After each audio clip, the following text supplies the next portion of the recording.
10 days, you're like, wait a minute, I know Raekwon got hit for more than 10. You go back to the school office, you say, I need a printout of my child's suspensions. And they come out with 5. And you know it's been at least 25. You know what happened to the other 20? Those was all the early dismissals that you did. See, you think the school was helping you by letting you sign Raekwon out. They were protecting themselves because they know they only get 10 days. So in the future, if your child got an IEP, say there won't be no early dismissal. Go ahead and suspend them. Tell them, go ahead and suspend them, and I want the suspension slip, and you're going to keep a track of the suspension slips. You better, because the principals do not record all suspensions. I'm telling you what I know. I'm telling you what I know. I work with principals every day. They do not record all the suspensions to protect themselves. If they go over 10, you better be keeping your own documentation. Remember, having a lazy parent is like having no parent at all. If you're a lazy parent, your child will suffer. Every school has a black list. Do you know what a black list is? This is a list of black parents that the schools know they better not F with. You feel me? If you're not on that list, you're not on your job. If they don't tremble when you walk in, you should be one of them parents, the minute they see you, they tear up the suspension notice and everything. They don't want no smoke with her. You need to be one of them parents. Now, here's the other thing I need y'all to know. Here's the other thing. Let's talk about manifestation determination for a minute. I need y'all to get this. Pay attention. Because this is where a lot of y'all kids get expelled from school where you could have saved them. So remember, a child with a disability, it don't matter if they're autism, it don't matter if they speech and language, it don't matter if they're hearing impairment, it don't matter if they are deaf, blind, orthopedically impaired, emotionally disturbed, intellectually disabled, other health impairment. There's 13 federal special ed categories, right? It don't matter which one they are. If that child exhibits behavior problems, they're supposed to have a behavior plan attached to the IEP. I'm gonna say, wait a minute, did they have a functional behavioral assessment and a positive behavior plan? You're gonna say, Doc, I never even heard of that. The school in violation. So when they sit down to do the manifestation determination to suspend your child for 11 days or more, remember, they got 10 that they can use whenever they want. You feel me? 10 days as the principal, I can use my 10 days. I don't need nobody's permission to suspend your child. 10 total. You got me? Now I want to suspend him an 11th day. Okay? He called the white teacher a snow bunny. That's a day. He called her a crusty old dried up bunny. So he got a day. Shut up! So this is the 11th day, right? 11th day. You know what that means? The IEP team has to conduct a manifestation determination. If you got special ed kids and they bad, you better be listening. Okay, you got badass kids, listen. They call you in, you part of the IEP team, right? We gotta conduct a manifestation determination to see if we can legally remove your child from the school for an 11th day or more. You with me so far? Is everybody with me so far? The principal get 10 days no matter what, right? He used up his 10. He want Raekwon going for 11th day for talking about the old bunny, right? IEP team. Now, who's on the IEP team? There's 4 people required and anybody optional. The regular ed teacher, special ed teacher, the local education agency representative. That means principal or designee, right? So let's say I'm the principal of your child's school. I'm too busy to be in that IEP meeting. Sister Keisha is my special ed coordinator, my dean of students, my vice principal, my grade leader. I'm appointing her to be the chair in my absence at your child's IEP, right? So you got the regular ed teacher, special ed teacher, the LEA, which is the principal or designee, Keisha gonna sit, and the parent. You are mandatory. But let me tell y'all a secret. Y'all ready for this? Even though everything in special ed is decided on a vote, if you don't sign the paperwork, nothing can move forward. I need y'all to understand this, because let me tell you what they do. Hey, we hate black kids, Boston. You know what they'll say? You've been outvoted, Mrs. Shaquita. Everybody here believes that Raekwon needs to be in a full-time special ed class for emotional disturbance, right? And then you say, damn, I was outvoted. You're never outvoted because you're the parent. And if you don't sign off, they can't do nothing. I need y'all to understand that. The power is in your hands. The power is never with the team. Trust me, the power is not with the team, it's with you. But if you let them bully you and intimidate you and force you to sign your signature, well, that's just some scared plantation stuff. You got to work on your own self. Understand? If you don't sign, the show don't go on. So, you just came to the manifestation determination meeting. The manifestation determination is 2 simple questions. I'm going to demystify this for you. I'm gonna make it. There's only 2 questions. So, Raekwon already got 10 days. He called the teacher crusty snow bunny. We're trying to give him 11 days. And she was crusty. But listen. Shut up!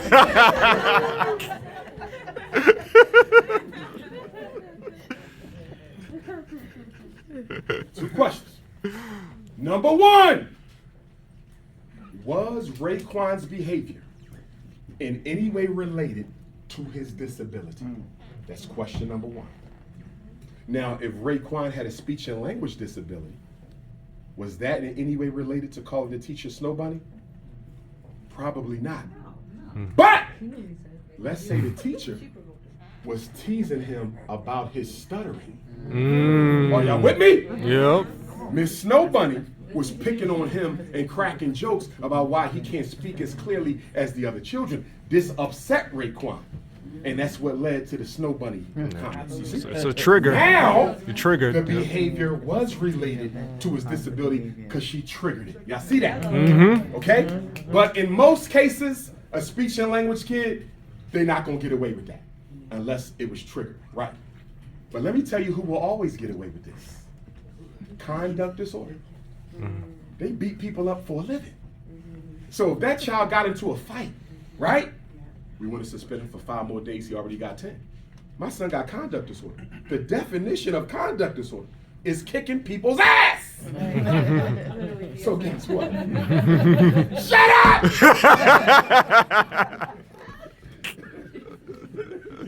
That's what conduct disorder is. You kick ass. So, is his behavior related to the disability of conduct disorder? Hell yeah. Hell yeah. So will they be able to suspend him an 11th day? No. You see how that works? What about a kid who keep leaving their seat? Keep leaving their seat, too hyper, won't stay on task. He diagnosed with ADHD. He's in special ed for other health impairment related to ADHD. Ain't no daddy at home disorder. Was him not focusing in the class related to his disability?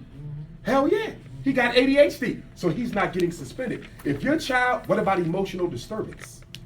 That's every damn thing, right? If your child is diagnosed as emotionally disturbed, which I do not recommend and I do not like it, he's gonna pass every manifestation. Because what behavior cannot be explained by an emotional disturbance? You know who's gonna get in trouble?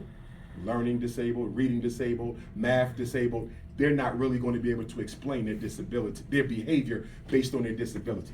But does everybody understand? First question, was the behavior in question related to the disability? If it was, you cannot suspend him. Did y'all see that? Now, if you say it was not, now we go to question number 2. What's question number 2? Was the IEP appropriate in being implemented as designed? Let me tell you how y'all going to get out of this one. Remember I said every special ed child in America, if they exhibit behavior problems, they're supposed to have a functional behavioral assessment and a positive behavior plan attached to their IEP. Are y'all with me? Now let's say your daughter is a speech and language child, right? But she gets into a lot of fights. She already got her 10 days used up. We having a manifestation to see if we can suspend her for another day. Was the behavior related to a disability? No. But was the IEP appropriate? If your daughter been getting into fights all year and the IEP team never addressed that, if your daughter been getting into shouting matches with the teacher all year and the IEP team never addressed that, guess what? The IEP was not appropriate.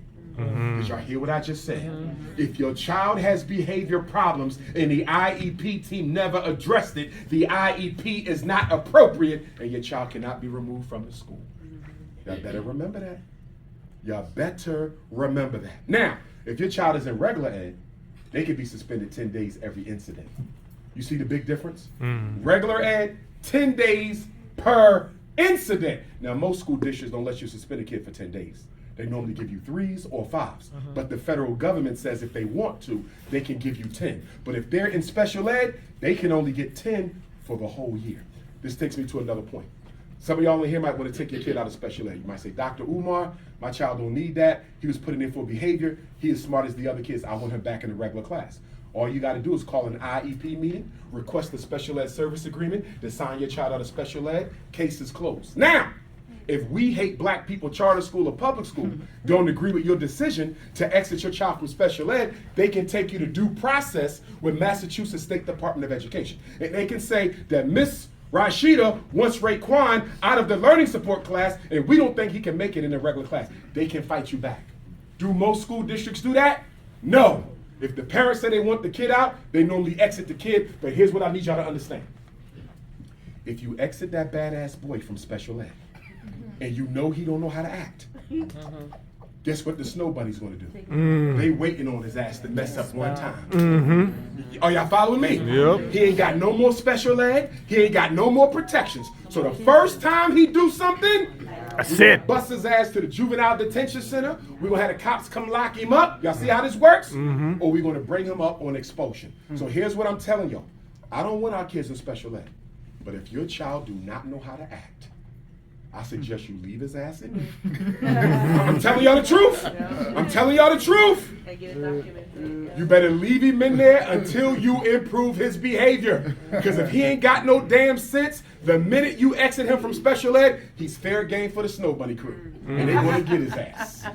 Okay? Remember, every public school in America has a white teacher mafia. Listen.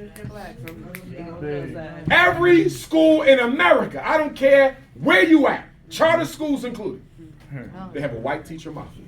Who's the white teacher mafia? This is a handful of snow bunnies. 3 to 5, and they run the whole damn school. Are y'all with me? Some of them old, some of them young. The old ones been there for 40, they've been there since Dr. King spoke at the graduation. Y'all know what I'm talking about, old crusty bunnies! Should have retired 20 years ago. But they would have maxed out that pension, you feel me? Yeah. They don't even teach no more. They just come to work to max out that pension. And then they recruit a couple young bunnies. And then they always get one. Just one honorary coon. To complete the snow bunny circle. Are y'all following me? There's always a coon. Every school got a coon. And guess what? The coon often looks like the most conscious person in the school. They got their dashiki on. They got their hair locked up. Smelling like Egyptian musk. Green smoothies, incense. Playing Shaka Zulu movies and shit. Y'all know what I'm talking about. I'm telling you now, take it from me. The most conscious person in the school is sometimes the biggest coon. I'm telling you, don't let the Halloween costume fool you. Because some of y'all, oh yeah, she got my back. She was conscious. That sister was conscious. She was woke. Woke. And sold your son out the minute you turned your back. Beware of the white teacher mafia. This is why good principals never stay at the school too long. You ever notice that? You say, my son had a good principal. What happened? Sometimes they might have a good white principal. And you say, what happened to the good principal? You know what happened? The Snow Bunny Mafia. Because guess what? I could come to Boston tomorrow. I could take over the worst school in Boston. I could take over the worst school in Norwood. Well, you only got 5 blacks, but in Boston, I'm gonna take over the worst school. Shut up! I'm gonna take over the worst school in Boston. Right? Dr. Umar is, what's the worst school in Boston? Worst high school in Boston? Dorchester High. Roxbury. Dr. Umar is coming to take over the Bobby Brown Academy in Dorchester. Shut up! Shut up! I'm taking over the Bobby Brown wing of Dorchester. You see what I'm walking in? The Snow Bunny's gonna have a meeting with me. The white teacher mafia gonna have a meeting. This is how they do it. I said, well, Dr. Johnson, we just want you to know We got everything under control. This is how we do lunch. This is how we select people for an AP.